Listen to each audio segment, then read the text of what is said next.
Alright, so here we go. Let's talk about what these steps mean. The first one says to write each number as a product of a prime number. What that really means in like supermath spy terms is we're going to look at the numbers that can be multiplied together to get that number. Okay?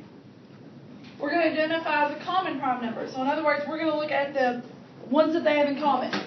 And we want to identify the largest one. Because if we don't find the largest one, that means there's always still something else left in there that can come out. Okay?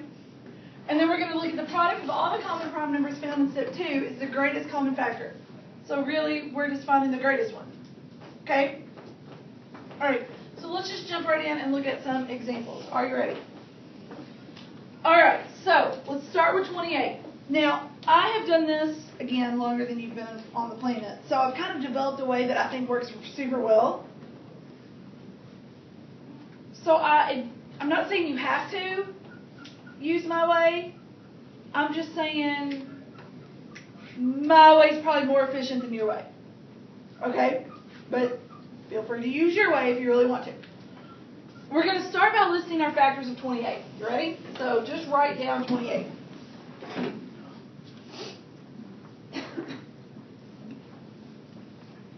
Now, let's talk about what we can multiply to get 28. What's the obvious one? 2 times 4. No, obvious. 1 and 28. 1 and 28. So, okay, so I'm going to draw my line underneath there. And then I'm going to list my factors. And I'm going to go like this. I'm going to go 1 times 28. Just like that. Right underneath it. Okay, now, now, we're going to go in order. Don't, like, jump around. All right, so go. 1, yes. 2. Is 28 divisible by 2? Yes. Just for the record, this is always a good time to review our divisibility rules. How do we know that that's divisible by 2? The last number is divisible by 2. Well, let's go even simpler than that. What? It's an even number. Okay? So 2 times what? 14. Everybody know how we got that? 2, 1, 8, 4. Okay. Now, what about 3? Is it divisible by 3? No. How do you know without having to check on a calculator? No. Anybody know like how to check like a number without having to do it on a calculator? Yeah. If I take the sum of the number, so like I take the 2 and the 8. 2 plus 8 gives me 10. Is 10 divisible by 3? No. So the whole thing's not. All right. So let's take like 210. If I have the number 210, 2 plus 1 plus 0 gives me what? 3. 3. Is 3 divisible by 3? Yes. Yes, so 210 is divisible by 3. Did you know that trick? Were you aware of that? Yeah. No? Okay, well, hey, you can go home today and say you learned something. All right, so take, for example, 93. Is 93 divisible by 3? Yes. Yes. What's 9 plus 3? 12. 12 is divisible by 3. What about 84? Is 84 divisible by 3? Yes. We want to say no, right? Because it's even. So we want to be like, no. But 8 plus 4 is what? 12. 12, so then 84 is divisible by 3. Isn't that a cool trick? I know. Amazing. Okay, so 3's out because 2 and 8's 10. What about 4? Yes. Do you know how to tell if it's divisible by 4? Do you know the trick for divisibility by 4? Okay, here we go. Y'all are going to learn all kinds of stuff today. Yes, my dear? Okay, so is the adding thing only for 3? Uh-huh. The adding trick's only for 3s. And 9. Not necessarily. But we'll come back to that. Okay. So 4, if it's divisible by 2 and it gives you an even number, it's going to be divisible by 4. Okay? If it's divisible by 2 and gives you an odd number, it's not divisible by 4. Fair enough? So this was divisible by 2. It gave us an even number. So it's going to be divisible by 4. 4 times what? 7. 7. What about 5? No, do you know the trick for 5? Yes. The number on the right is 5 or 0. Okay, it doesn't end in a 0 or a 5, so it's no 5. What about 6? Is this divisible by 6? Do you know the rule for 6? Mia, do you know the rule?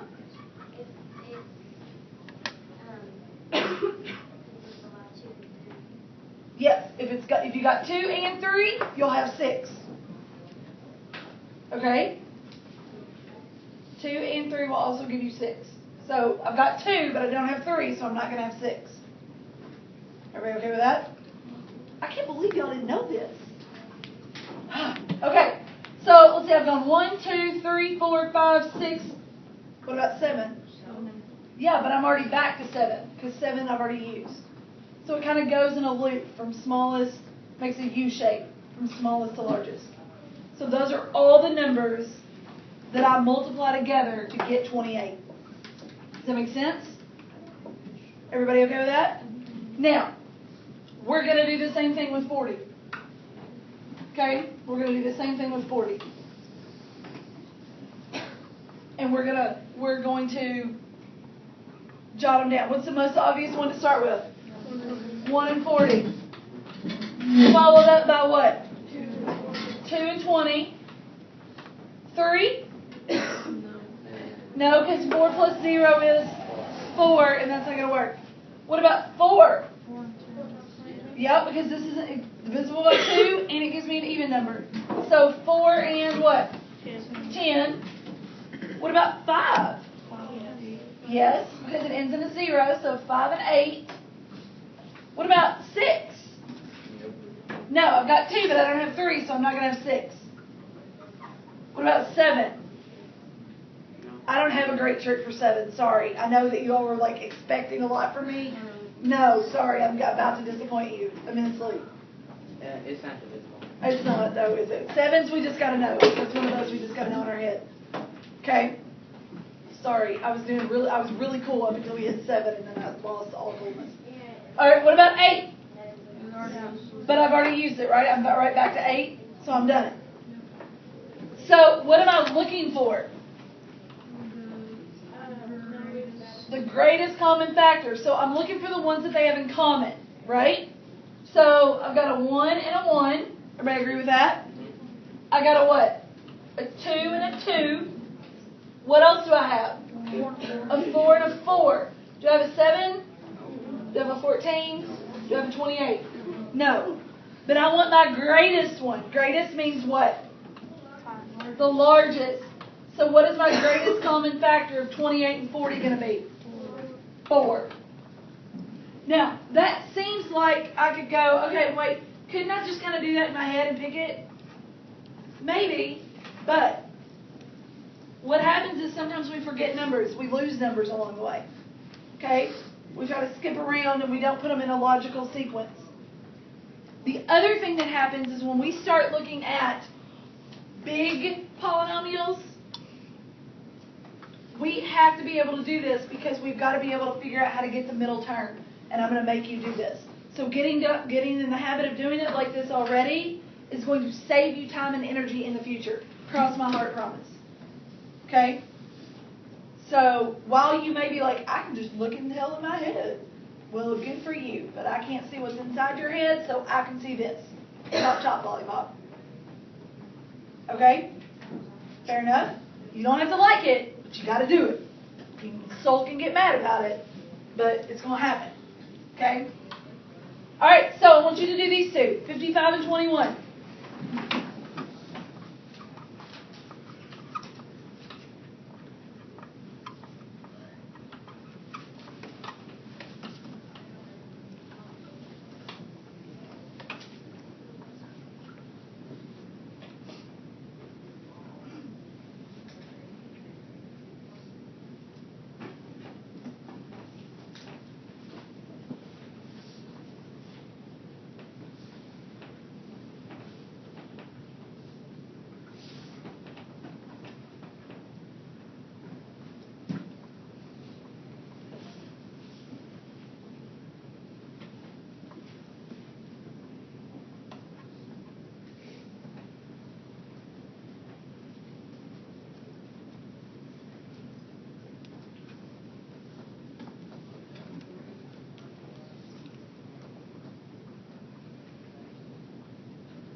All right, you ready? Let's look at 55.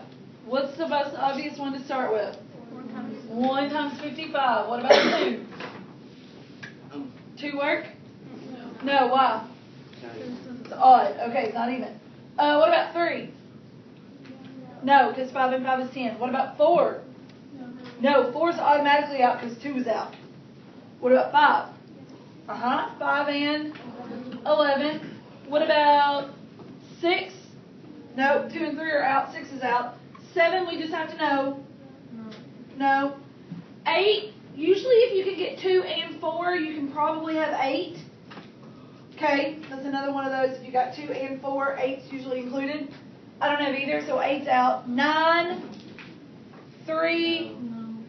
If I have 3 and then it adds up again, I can do it. Your 9s might work. Hold on, let me think. 18, 9. I know it works up to 90, but after that, I don't know that it works anymore. Okay, yeah, they're counting the adding, the sum of it. So we'll see. And so then 10's a no, and then we're back to 11, right? All right, let's do 21. You ready? Obvious is 1 and 21. 2? No. 3? Yeah, 3 and 7. 4's a no. 5's a no. 6 is a no. And then we're back to 7, right? So what's my greatest common factor? 1. Okay, my greatest common factor is 1. Now, we don't really pull a 1 out in terms of a numerical 1. All right, you're not going to see if I've got 55x plus 21, you're not going to see me go 1 parentheses 55x plus 21. We don't do that. Okay, does that make sense? It's just understood that the greatest common factor is 1, and we just leave it. Does that make sense? Okay. All right. So you don't have to. Now, variables are a whole different ball game, but with numbers, we don't pull the 1 out. Does that make sense? All right. Let's look at this one. What do you think we're going to have to do here? Do it for all. Do it for all 3 of them, and then we're going to look at what all 3 have in common. So let's start by doing 15. You want to do them together? All right, let's do it together because, it's a Monday. We don't have to do them by ourselves on a Monday. All right, what do we got? 1 and 15. 2? No. 3 and 5. 4? No, and then we're back to 5. So we're good, right? All right, let's do the next one. What's the next one? 18? All right, obvious is 1 and 18. 2 and 9. 3 and 6. 4's out because 9's even, or 9's not even. 5's out, and we've already got 6, so we're good. Does that make sense? And then the last one we need is what, 66? All right, obvious is 1 and 66. 2 and 33. 4. Oh, wait, I skipped a number. 3. 3 and what? 3 and 22. 4. Because 33 is odd. 5. No. 6. 6 and what? 11. And then 7's out. 8's out because we don't have 4. 9's out because 22 is not divisible by 3. And then we go back. And then 10. 10's out, and then we're back to 11. All right? Okay. So, is it enough for them to just have, is it enough for 2 of them to have it in common? No. All 3 of them have to have it in common. Right? So I couldn't pick 6, right? Because 66 has 6, 18 has 6, but 15 does not. It's got to be in all of them. So we know all of them has a 1. And then here's another hint. You ready? Think smarter, not harder. Pick the ones that's got the least numbers. And check those against all the rest of them. Don't pick like 66 that's got the most of them and then look at all the rest of them. Pick the smallest group of numbers. And see what the other 2 have that's in here. And because if it's not in here, it's not going to work. Does that make sense? Okay. So what about 3? Do they all have 3? Yeah. Yes. 2, 3. 5 is a no. 15 is a no. So what's my greatest common factor? 3. My greatest common factor is 3. Everybody okay with that? Yep. Not difficult, but you got to be careful because you don't want to miss a number somewhere along the line. Like I about skipped over 3. Then I would have been like, well, they don't have any in common. Okay? So you got to be careful. Everybody okay with that? Numbers are the easy part. We good? All right. I'm not going to make you do those because we did those together. Now, variables are a whole different ballgame. Apparently my niece came home the other day. She's in 4th grade. Apparently my niece came home the other day and told my mom, so she calls her Nana. She went, Nana, we started alphabet math today. And my mom goes, what is alphabet math? She goes, my niece goes, you know, Nana, it's the kind of math that Aunt Melissa does. It's the ones that's got the letters in it. And, you know, alphabet math. And Mom was like, oh, okay then. So, yeah, so we're going to throw in a little bit of alphabet math, apparently. I did not know that was what it's called. But keep in mind that when we do powers, okay, variables raised to that power, we need it to be in all of them. All right, so whereas with numbers, we're looking for the largest one. In this case, the largest one wouldn't always work because I have to be able to pull it out of all of them. So x to the 5th is really 5 of them, right? Well, I can't pull 5 of them out of x to the 2nd because x to the 2nd only has 2 of them. Does that make sense? So when it comes to look at variables, we want to pull out the smallest exponent. Okay? So what I would like for you to write down, I don't want you to have to write down all of this. That seems a little excessive to me. So instead, I want you to write down that the greatest common factor of a list of common variables, when they're raised to a power, is the one that is the smallest. Okay? Numbers, we want the largest number. Variables, we want the smallest exponent.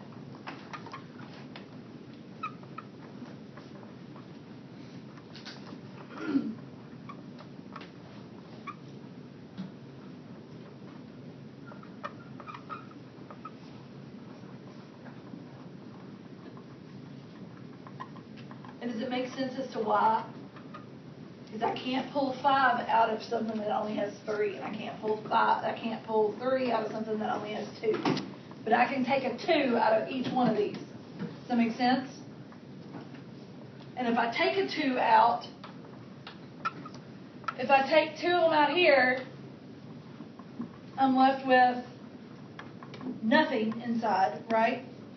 If I take 2 out here, what am I left with? Just an x, right? And if I take 2 out here, I'm left with x to the 3rd. Does that make sense? So it would look a little bit like this if I had all these that I were adding up. What did we decide we could take out? An x squared, right? Now, remember, we're multiplying to get what we started with. So what would I have to put? If I take all of them out, what am I left with here? A 1. I've got to put that 1 as a placeholder. Like a whole number 1. Because otherwise, what am I going to multiply x squared by to get the x squared back in my answer? Alright, so when I pull all of it out, I've got to put a placeholder of a 1. Alright? So if I've got 3 and I pull 2 out, what am I going to be left with here? Just a plus x, right? And if I have 5 and I pull 2 out, what am I going to be left with here? X to the 3rd. And then you can always double check yourself by re-multiplying. Go, okay, x squared times 1 is x squared. X squared times x is x to the 3rd. X squared times x to the 3rd is x to the 5th. Okay, so you can always double check yourself. that make sense? Alright, oh, I forgot to hit clear. Alright, so let's look at this one. I got an x to the third, so it's going to be 3 x's, everybody agree? I got x to the 7th,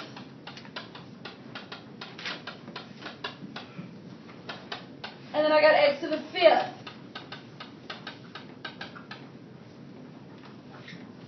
What is the most I can take out of all of them?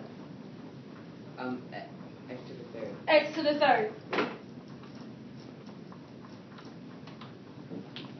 So I can take a 3 out of all of them. Everybody agree with that? So what is my greatest common factor? X to the X to the what? third. Third.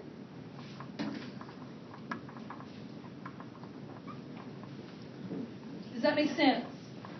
Yes or maybe? Now, I'm not going to ask you to write it out like this unless you start missing a bunch of them. If you're missing a bunch of them, then I'm going to make you start writing it out like this. With this, for the most part, we can go, okay, I can take 3 of them out. Mm-hmm. If I took x to the third out of x to the third, what would I be left with? X. A 1. If I took x to the third out of x to the 7th, what would I be left with? X to the fourth. X to the 4th. If I took x to the 5th, x to the third out of x to the 5th, what would I be left with? X to the 2nd. Do you know why I'm not left with just an x here? Because it would be X to the first. Right. Okay. So if just an x would mean that there's 1 still left. Okay. This means that I took all of them. I took the whole thing. So the 1 represents the whole thing. Does that make sense? We okay with that? All right, let's look at B. You ready? What's the largest thing that I can take out of all these? What would that be? What would my greatest common factor? If I had to just put my greatest common factor, what would it be? 1. Not 1. 1. It would be just a y. 1 indicates a whole number. Okay? Now, if I have to actually simplify, what would I put here in terms of y? If I take the whole thing out, I put a what? 1. A 1. If I have y to the 4th and I take out a y, what do I have left? 1 to the 3rd. Y to the 3rd. And if I have a y to the 7th and I take a y, what do I got left? 1 to the 6th. Y to the 6th. Everybody okay with that? Yes or maybe? Yes. All right, now let's just kind of put them all together and see where we can go from here. You ready? Here we go. Ooh, putting it all together. Baby steps.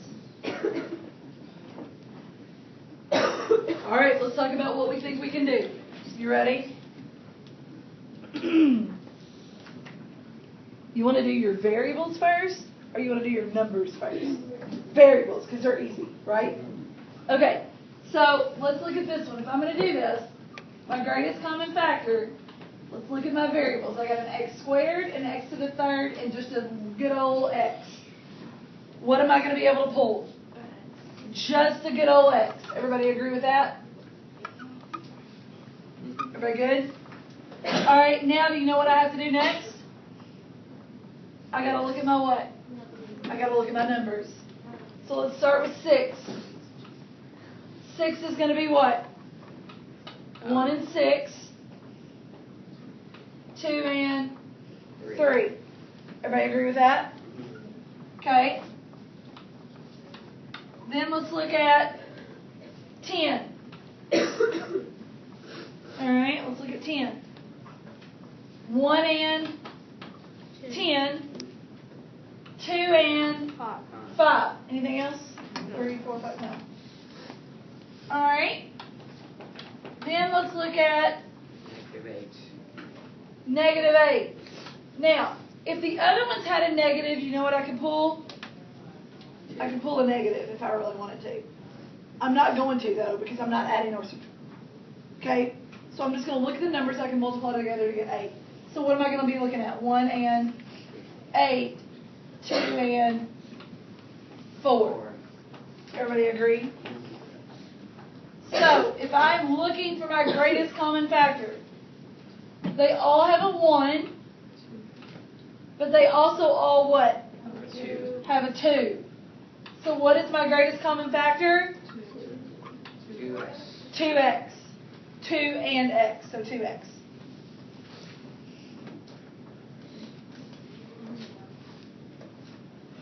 Okay, now let's talk about what that might look like if it was actually set up in a trinomial.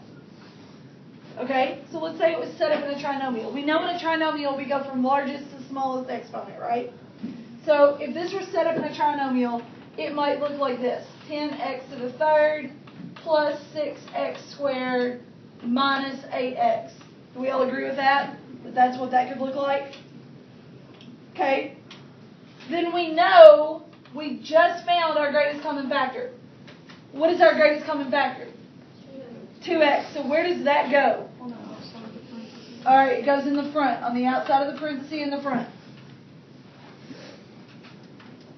Now, let's talk about how to get what's left. 10 divided by 2 leaves me with what? 5, right? I've got 3, I've pulled 1, what am I left with? X what? Squared. Squared. Everybody agree with that? Mm-hmm. Alright, let's look at the 6. 6 divided by 2 is going to leave me with a what? 3. What kind of 3? Positive. Positive 3. And if I've got 2 of them, and I pulled 1, what am I going to be left with? Just a 1, right? Just a 1x.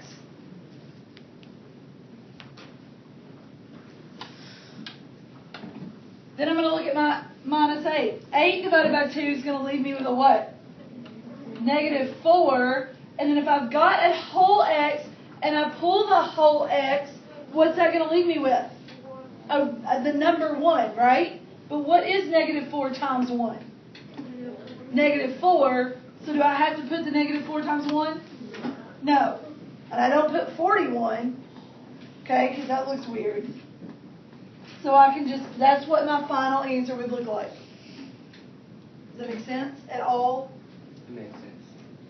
A little bit of sense?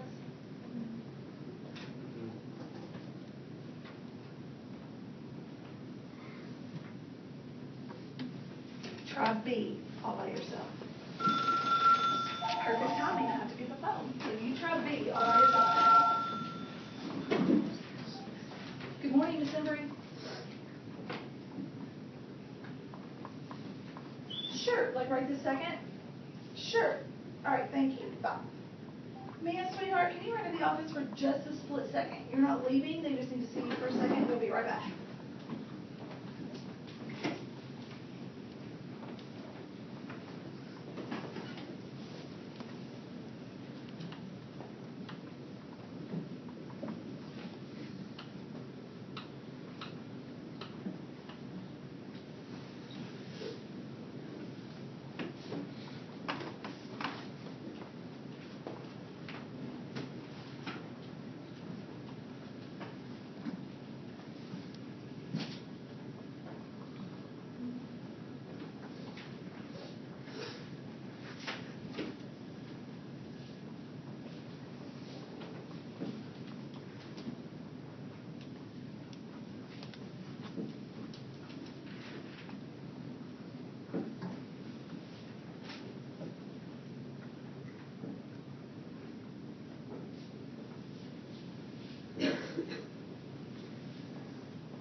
All right, are we ready?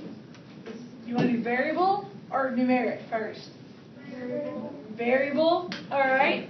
So I'm looking at my y squared, my y to the third, my y to the fourth. Which one am I going to pull out of all of them? Y squared. How many of you agree with that? Y squared. All right, excellent. Because y, no pun intended, okay? Why do I pull out a y squared? Because it's the smallest exponent. All right, and it's the one that all of them have. Now let's look at our numbers. You ready?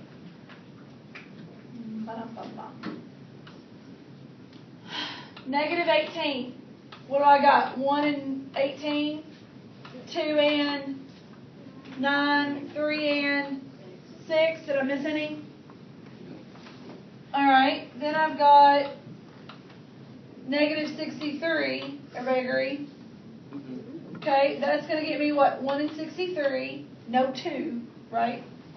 3 and 21. Is that right? No 4, no 5, no 6, 7? Yes. 7 and 9, right? And then no 8, and then back to 9. All right, and then let's try 27. 27, we're going to have what? 1 and 27, 3 and 9? That's it? Okay. So is 9 my largest, or is 3 my largest? Because they all have a 1, right? They all have a 3, but they also all have a 9. And you've got to go with the largest. That's why it's called greatest common factor. So what am I going to pull out? 9y squared. Sir, yes, sir. Wouldn't the 9s on the negative technically be negative 9s?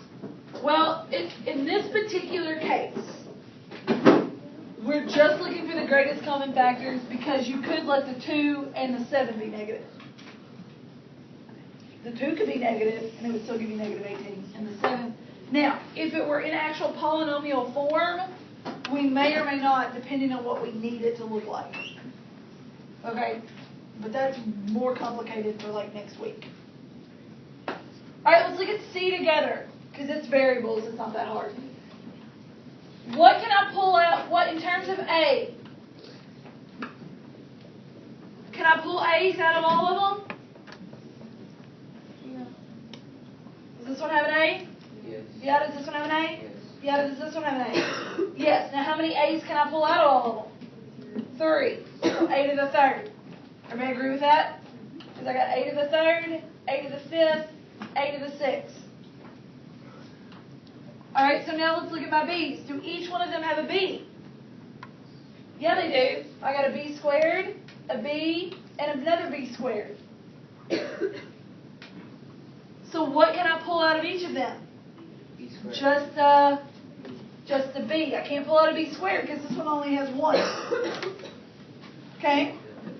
What if these two both had B squared and then this one didn't have a B at all? So we can only use A. Then we could only use A. Okay? Does that make sense? Yes or maybe?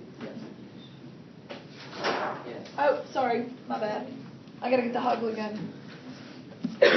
Alright, we good? Alright, so let's look at what this means in terms of factoring polynomials. And we've kind of already been doing that along the way. So this is not completely brain spanking new. Alright, you ready? Write this one down.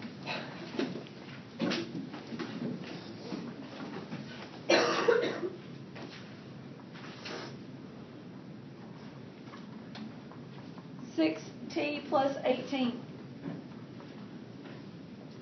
Alright, let's start with 6. You ready?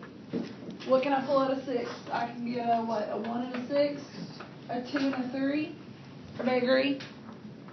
What can I pull out of 18? A 1 and an 18, a 2 and a 9, and a 3 and a 6.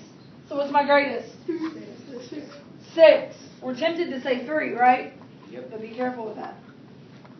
All right, so 6 it is. So 6 is going. What am I going to do here? You're going to put 6 parentheses T plus. All right, I'm going to put 6 because my greatest common factor goes in the front. Alright, which happens to be 6 in this case. So that's going to come out. Is there anything else I can pull out? This one's got a t.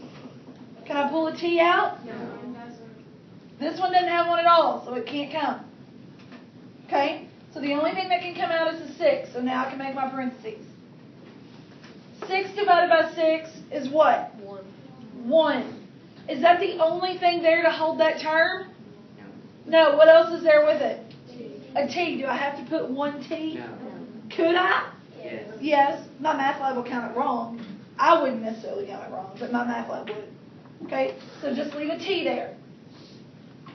If it were another coefficient number, you'd have to put it there, right? Like if that were a 12, we'd have to put 2. Okay? And then plus, because there's a plus sign right there. 18 divided by 6 is what? 3. And I double check to make sure I didn't forget anything, and then I can be done. I can also double check and multiply out, right? I can go, okay, 6 times t gets me 6t, 6 times 3 gets me 18. So you can self-check. Does that make sense? Self-checking? All right, let's look at B. You ready? I don't have any numbers that I have to worry about. So do they each contain the same variable? Yes. Yes. So how many of those y's can I pull out? I can pull out 5 of them. Right? Because that's how many I have. Yes. That's my lowest amount that I have. Can anything else come out? No. So I'm going to make my set of parentheses. If I have 5y and I pull all 5 of them, Should be 1. it would be the number 1, right? Not just y to the first. It'd actually be the number 1. Because we have to have something to hold that place. Because there's nothing else there with it. Okay? Can't put just a y. Because that means y to the 5th and y to the 1st is y to the 6th. And that's not what I want. Okay? And then what am I going to put for y to the, instead of y to the 7th? I'm going to put what? Y squared. Y squared. Easy enough? Mm-hmm. Okay, if you can do the other 2 things, you can for the most part do this. Alright? Now, once we get super good at these, a lot of these we can look and just see those. Okay, but for tonight, I would be super, super appreciative if you would list those out for me. Okay, I'm not saying that eventually we can't get there, but tonight's the first time we're doing it, so I want to make sure you know what you're doing. Okay? All right, let's look at this one. This one makes me happy. Okay? Well, sorry. Turn that frown upside down. Okay, let's write it down. Hey, don't lay on AJ. You don't want you laying all over him. Get on your own desk.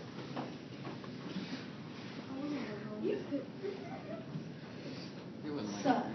Hey, what do you... Well, don't sprawl all over his desk then. Let's go that way. Like, stay within your spot.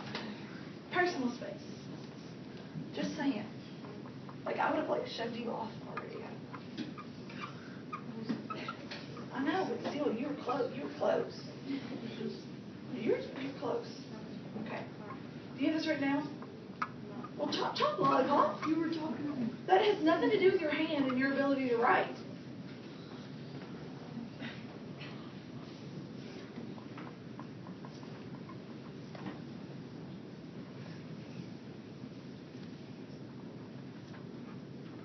Alright, so let's look number-wise.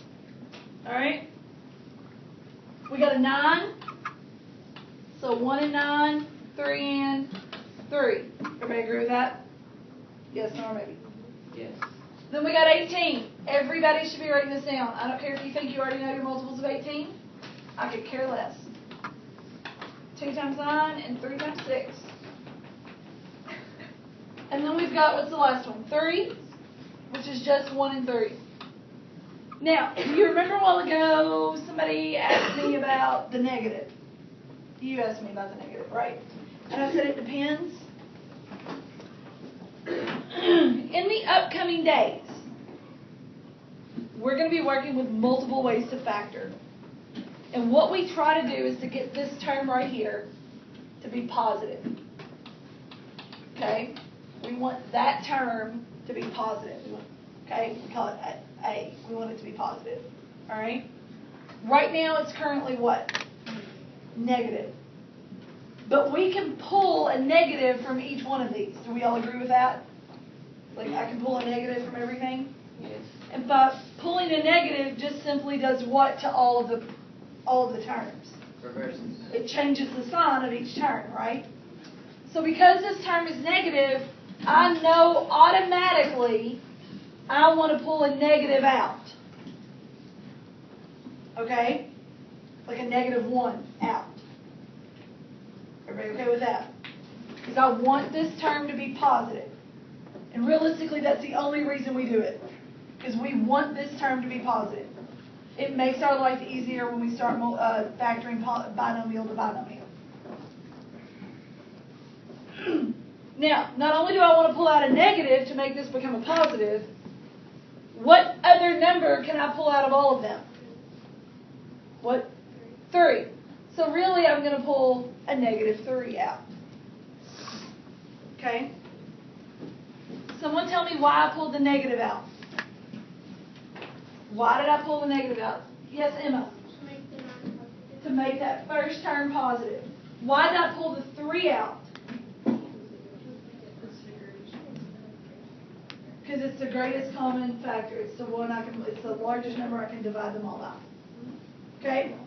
Can I pull out a letter? Yeah, what letter can I pull out? I got an A to the 5th, an A squared, and just an A. Just an A. I'm just going to pull my A. All right, now let's talk about what that's going to look like on the inside. I've got the outside squared away. Let's talk about what it's going to look on the inside. A -9 divided by a -3 is going to give me a what? +3. And that right there is why I pulled the negative. If I've got 5 and I pull 1, what am I left with? 4. A to the 4th. Everybody agree? I've got a +18, but I pulled a negative, so that's going to make this a what? A negative, and then what? 6. How many A's? Just an A. Everybody agree with that? And then I've got a -3. I divide by -3. What's that going to get me? A +1. And then I've got an A, and I pull out an A, and what's that going to give me? A 1. And 1 times 1 we know to be 1. just a 1 as a placeholder. Everybody okay with that? Yes, no, maybe. Yes. All right, do this one for me very quickly on your own paper. You don't have to do it on whiteboard working. I didn't ask you to get those out today, but so you can do it on your paper as an extra example. I just want to make sure that when you get home, you're going to have plenty of examples to go back and look on. Plus, you'll have the video, so you can go back and watch that if you need to. That won't be as helpful today, I don't think, but it'll be helpful in the future when we start looking at different ways to factor.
Alright, we ready? We automatically know that what is coming out of this. Before we even have to do anything else. What's coming out of this? A negative. Why? Because this term is a negative and we want it to be a positive. So automatically a negative's coming out. Okay? Now, we can think a little bit smarter here if we want to. Both of these, the highest one's going to be 8. Do we agree? Because 1 and 8. Is 16 divisible by 8? Yes, so that automatically makes 8 our number. Okay? So I'm going to pull out a negative 8. How many b's am I going to be able to pull out? 2. 2. So what's that going to look like? B squared. B squared, as opposed to not squared. Okay? Now, what is a negative 8 divided by a negative 8? A positive 1. Do I have to put the 1 there? No. Why? Because I still have a b to the 4th. Okay? I still have a b to the 4th. Here I had to put the 1 because there was nothing else there to hold that term. Okay? What about 16 divided by negative b? What's that going to get me? Negative 2. I've got 4. I pulled 2. What am I left with? B squared. A negative 8 divided by a negative 8 is a what? Positive 1. And I forgot 2 and I pulled 2, so I'm left with a 1. A 1 and 1 is going to just give me a 1. Why did I write the 1 here but not here? Because you didn't have a variable to hold it. Because I didn't have a variable to hold that place. So I had to put the 1. Is everybody okay with that? Yes. On a scale of 1 to 5, 1 being you have no clue what happened today, 5 being, dude, I got this, I'm rocking my homework. Tell me where you might fall. It's okay to not fall, it's okay to fall somewhere in between. Okay.